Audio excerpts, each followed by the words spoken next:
রাধে রাধে, কেমন আছো সবাই? সম্পার সাত কাহনে সকলকে ওয়েলকাম জানাই।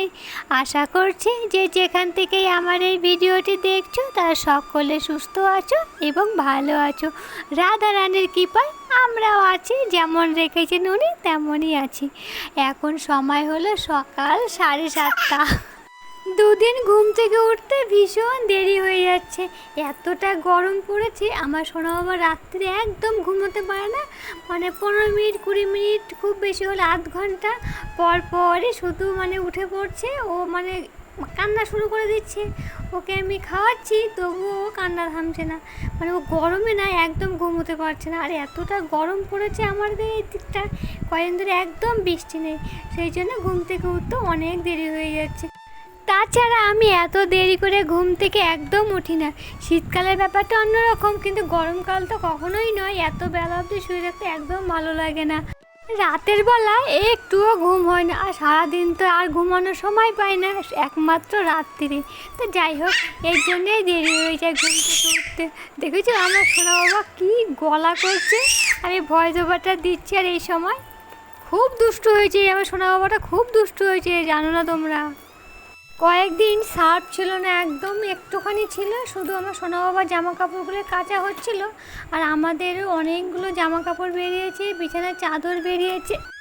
তাই প্রথমে আগে সার্ফের প্যাকেটগুলো কেটে কৌটোতে ভরে রাখলাম, তারপরে আমার সোনা বাবার জামা কাপড়গুলো ভেজাবো। কিন্তু আমাদের জামা কাপড় আজকে আর ভেজাবো না, কারণ প্রথমেই তোমাদের দেখালো আকাশটা পরিস্থিতি মেঘলা মেঘলা করছে। জানি না এখন বেলা হলে রোদ্দুর উঠবে কি না। এই দেখো, ওটা ভিজিয়ে রেখে ঘরে আসলাম, ঘরের কাজ কিচ্ছু হয়নি। এই দেখো জানলাটা খুললাম, এক পাল্লা একটু আলো বাতাস আসুক। দেখেছো পুরো মেঘলা মেঘলা হয়ে আছে বাইরেটা, তাই না বলো?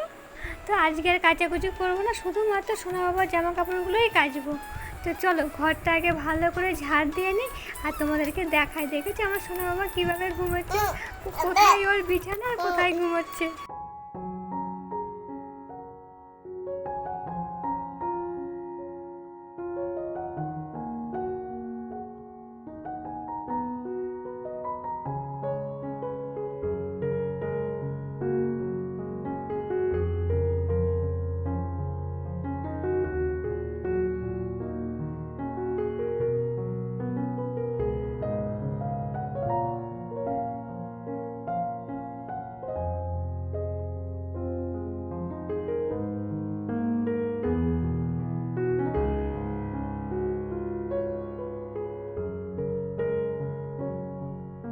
বাইরের কাজ এই মাত্র শেষ হলো, এখন চলে এসেছি মুখ ধুতে।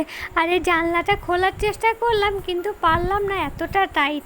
তো এখন মুখ ধুয়ে আমার সোনা বাবার জন্য খাবার তৈরি করব।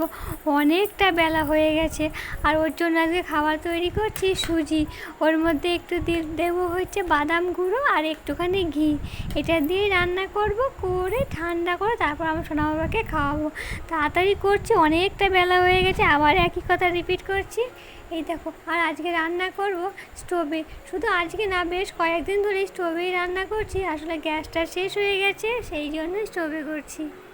এই পর্যন্ত আমার ভিডিওটি যারা দেখছো তাদের যদি কিছু ভালো লেগে যায় তাহলে প্লিজ আমার ভিডিওতে একটা লাইক আর কমেন্ট করতে কিন্তু ভুলো না। আর যদি বেশি ভালো লেগে যায় তাহলে আমার চ্যানেলটিকে সাবস্ক্রাইব করে আমার সঙ্গে থেকে যেও।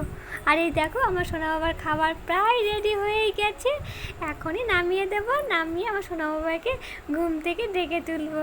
চলো আমি এখন এটা বন্ধ করবো, বন্ধ করে এই দেখো চলে এসেছি আমার সোনা বাবার কাছে। সোনা বাবা কী সুন্দর ঘুমাচ্ছে এখনও, বেলা করে। কতটা বেলা হয়েছে বলো তো? প্রায় 9:30 বাজতে যায়।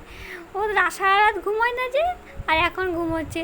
আমার ঘুমের 12টা বাজে, ও সুন্দর করে ঘুমোচ্ছে। যাই হোক চলো ওকে এখন ডেকে তুলি।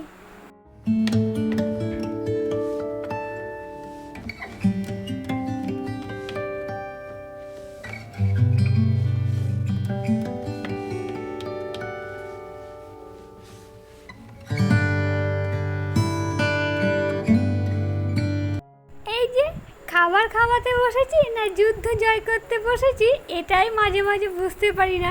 এদের খাবার খাওয়াতে এত যে হ্যাপা, এত যে সময় লাগে আর এত যে ঝামেলা করে, দেখেছি কীভাবে মাথা ঝুঁকিয়ে ঝুঁকিয়ে না করছে, না খাবো না খাবো না। এই প্রথম মুখে দেওয়াটাই হলো মেন। একবার যদি মুখে দেয়, স্বাদটা যখন পায় তখনকে আবার খেতে শুরু করে। এত ঝামেলা করে। যাই হোক, চলো, এরা তো করবেই, এদের কাজই ঝামেলা করা। তো ওর খাবার হয়ে গেছে, মুখ টুক ধুয়ে এই দেখো এখন আমাদের খাবার নিয়ে রেডি করছি আর কি, মানে বসবো। আজকে সকালের টিফিন হলো চা আর মুড়ি। চাটা আমার নয়, চাটা ওর বাবা। চা বিস্কুট খাবে আর একটু সুজি আছে কালকে, সেই সুজিটা ওকে দেবো। আর আমি খাবো শুধু চানাচুর দিয়ে মুড়ি।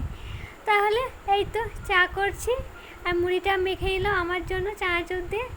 এই যে এইভাবে না ক্যামেরা ধরে চা করতে, মানে চাটা ঝাঁকতে পড়ে যাচ্ছে, তো ভাবলাম চলো ক্যামেরাটা রেখে চাটা ভালো করে ছেঁকে নিই। তাহলে চলো, সবাই ভালো থেকো, সুস্থ থেকো, সাবধানে থেকো। ভিডিওটি কেমন লাগলো অবশ্যই কমেন্টে জানিও। ভালো লাগলে একটু লাইক করতে ভুলো না। তাহলে আজই